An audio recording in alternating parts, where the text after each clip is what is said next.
Having addressed the question of solving one or two linear congruences, we're now going to derive the Chinese Remainder Theorem, a way to do it for an arbitrary system. Suppose for at least two different equivalences, I have k different bases that are pairwise relatively prime. So any two of them chosen at a time will be relatively prime to one another, meaning there is no prime number that is a factor of two of them. Then the system of congruences, given by x is equivalent to bi mod ni, has exactly one solution modulo the product of all the bases. This is very analogous to what we did in the previous section where there were only two. In the previous section, there were two bases that were relatively prime to one another, and there was a single solution mod n1, n2. Now we just have more equivalences to try to simultaneously solve. There's still one solution modulo this product, but what we require is not that the collection overall be relatively prime, but what's actually a little stronger, that any two of them chosen at once are relatively prime. Let's go ahead and prove it. First, we're going to see there is at most one solution. Let's suppose we have two different solutions, x and y. Since x is equivalent to all of these mod these bases, but so is y, then the difference x minus y is equivalent to 0 modulo every single base. In other words, each base is a factor of the difference.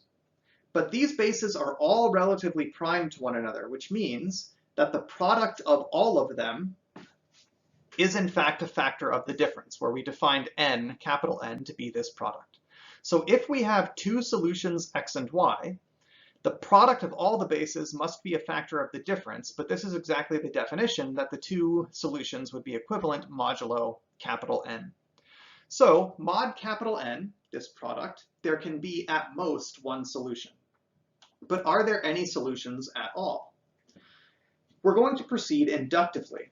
Our base case is 2, and we proved on the previous video that when there are two equivalences, then yes, solutions do exist. Now let's assume that for k different linear congruences, we have a solution. Now we need to add one more. Okay. Now, according to our inductive hypothesis, the first k altogether have solutions modulo something, the product of the first k bases. So to solve all k of these is equivalent to solving just one.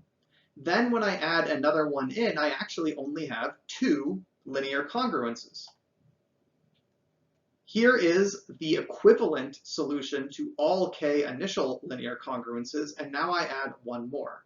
The inductive hypothesis we made is that all k of these can be solved with one such statement, and now I really only have two statements in order to solve all k plus 1. But that's just the base case again. I now only have two linear congruences. So it's a pretty quick inductive proof. It really relies on the work we did in the last video. The base case is actually the hard part of this theorem. The inductive step is significantly easier. But in the last video, we proved that two linear congruences with relatively prime bases do have solutions. So we now know that any system of linear congruences, provided the bases are pairwise relatively prime, any pair of them are relatively prime to each other, will have one solution modulo the product of all the bases. So here is a recursive algorithm that really encapsulates the process we just described. To solve k equivalences, if you have a single equivalence, well, you're done because it's already solved. If you have more than two or more, I should say, replace the first two equivalences with a single equivalence mod n1, n2, which we know exists, and then try again. So for example, to solve the following triple, the bases are pairwise relatively prime. 5 is relatively prime to 6 and to 7, and also 6 is relatively prime to 7. So let's just consider the first two equivalences, x equivalent to 2 mod 5 and 4 mod 6. Working through the technique from the previous video, we would find the inverse of 5 mod 6 and the inverse of 6 mod 5, construct various products, take a sum. It's solved by x equivalent to 22 mod 30. If you wanted to just brute force it, we know that because these two bases are relatively prime, there is one solution modulo the product, 30.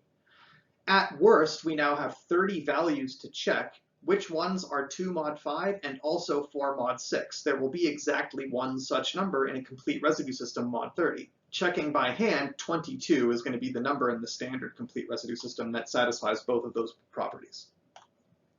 So now the original problem of 3 equivalences is solved with just these two.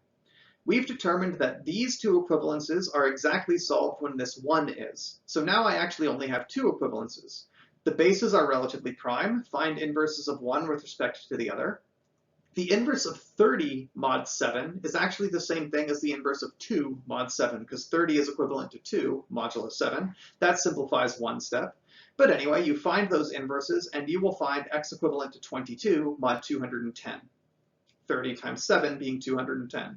So just by knocking off the first pair and making a new equivalence, and then I have a new first pair, and now I only have one equivalence here, and the problem is solved.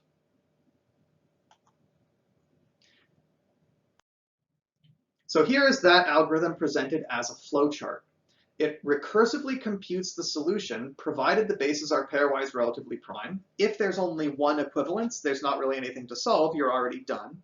Otherwise, the first 2 equivalences can be replaced with a single one, which brings down how many equivalences you have in your list, and you'll keep doing this until there's only one left. So we start. K is the quantity of equivalences to solve. The B sub k's are the target values. The N sub k's are the modular bases, so those have to be positive. Also, every single pair that I could pick must be relatively prime. If I only have a single linear equivalence, then I'm done. K was 1, so there's only a single equivalence to solve. It's x equivalent to B1 mod N1, and we're done. If, however, there was more than one equivalence to solve, we compute these inverses. Then what we do is we attempt the same thing with one fewer equivalence. The ones in the third position and beyond are all the same, but the first 2 equivalences get replaced with, instead of x equivalent to B1 mod N1 and B2 mod N2, we replace it with x equivalent to this mod N1 N2. There's no comma here, and that's not a typo. These 2 bases are being multiplied together to form a single number. So the first 2 equivalences, equivalent to B1 mod N1 and equivalent to B2 mod N2, once we compute these inverses and call them Y1 and Y2, those first 2 are solved by x equivalent to this mod N1 N2. So I now have one less equivalence in my system because the first 2 have been condensed into just one. Now that I have one fewer equivalence, I can call upon this algorithm again recursively and check again. Am I down to 1? If so, I'm done. If not, condense the first 2 and try again. Am I down to 1? If so, I'm done. If not, condense and try again, so forth and so forth.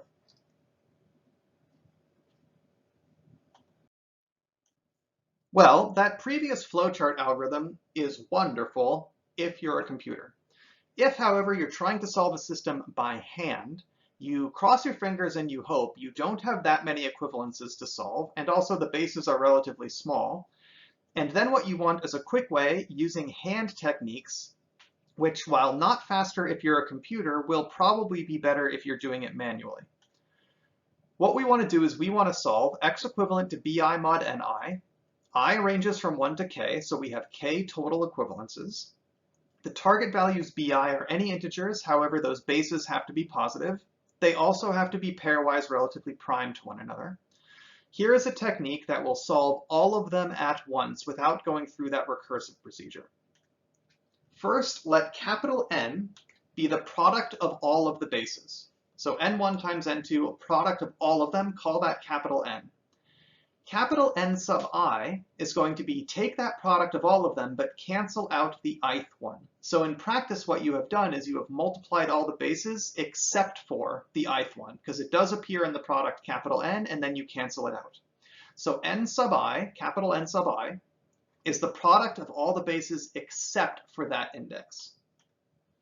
Since each ni is relatively prime to every other ni, Little ni is relatively prime to the product of all the bases except that one. Okay, because all of the bases are relatively prime to each other. So n sub I is relatively prime to the product of all of them except that one. So these two are relatively prime, which means we can find some y sub I, capital Ni inverse mod little ni. So this is the product of all the bases except the ith one, and it has an inverse modulo the ith base. Once we have found all of these yi's, I simply construct this sum, b1, y1, capital N1, b2, y2, capital N2, and so forth. Take this sum, all of this modulo capital N is exactly the solution. So make the product of all the bases and also make the products of all the bases except one at a time. Then find inverses of those products modulo the base you left out. Once you find all these inverses, simply compute each of these products, add them all together, and now x equivalent to all of that mod capital N, this product of all of them, and you're done. So why is this the case? We already know there is one solution mod n. So if we can simply show that this is a solution, it must be the only one. For each index I, observe that modulo ni, yi and capital Ni cancel each other out, leaving behind just bi. But if I work modulo a different base, capital Ni is the product of all the bases except the ith one. So if this is a different base, it appears in this product, and therefore this is a multiple of n sub j, and therefore equivalent to 0 mod n sub j. So each term spits out the correct value mod that base and a 0 mod everything else. So when you add them all up, this guy takes care of the first index and does not interfere with any of the other ones. b2, y2, n2 takes care of the second equivalence and doesn't interfere with any of the other ones because it's spitting out a 0 the rest of the time, and so forth and so forth. So the sum of all of these solves all of the equivalences at once, and since there's only one solution mod n, it must be the only solution. Okay, we've developed this procedure. Let's actually work through it. Solve the following system.